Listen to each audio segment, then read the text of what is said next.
YouTube-ul e plin de creatori de conținut. Unii mai buni decât alții, unii mai slabi decât alții și alții nici nu mai zic. Lucru care mi-aduce aminte de o vorbă. Știu că sunt prost, dar când mă uit în jur, prin curaj. Eu în creangă, cred. Și așa am venit cu ideea.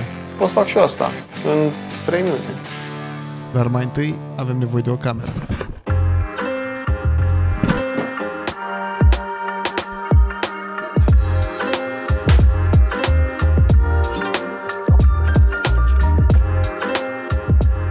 Să filmăm.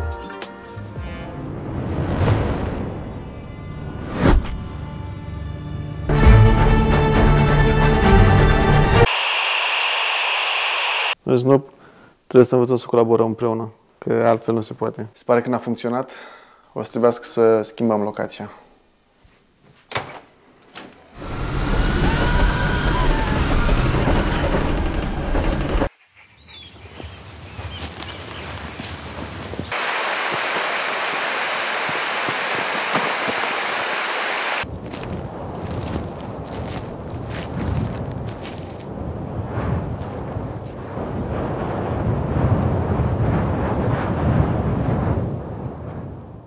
Da, asta nu e New York-ul, nici măcar Bucureștiul. Sunt în Franța, la țară.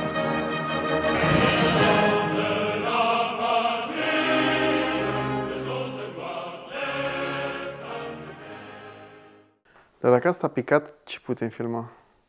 Ok, suntem puțin limitați cu activitățile pe care putem face aici, dar asta nu e o scuză. Cu toții avem lucruri care ne plac, hobby-uri, activități. Cu toate aceste lucruri cred că putem face un video destul de bun. Sper.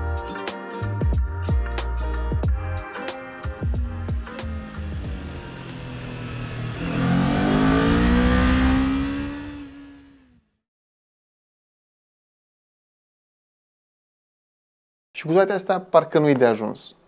Dar când e de ajuns? Suntem cu toții aici pentru două motive. Ori să mă vedeți reușind, sau să mă vedeți eșuând. Oricare ar fi motivația voastră, voi m-ați urmărit până în acest punct. Fie că reușesc, fie că eșuez, mie îmi place să fac videouri despre tot și nimic. În mod normal, ar trebui să fie ușor. Mereu mi-a plăcut să filmez momente din viața mea. Unele de împărtășit cu voi, altele de păstrat pentru mine. Mario e un fătălău. Și vreau să continui să fac acest lucru pe acest canal. Și toate astea în 3 minute.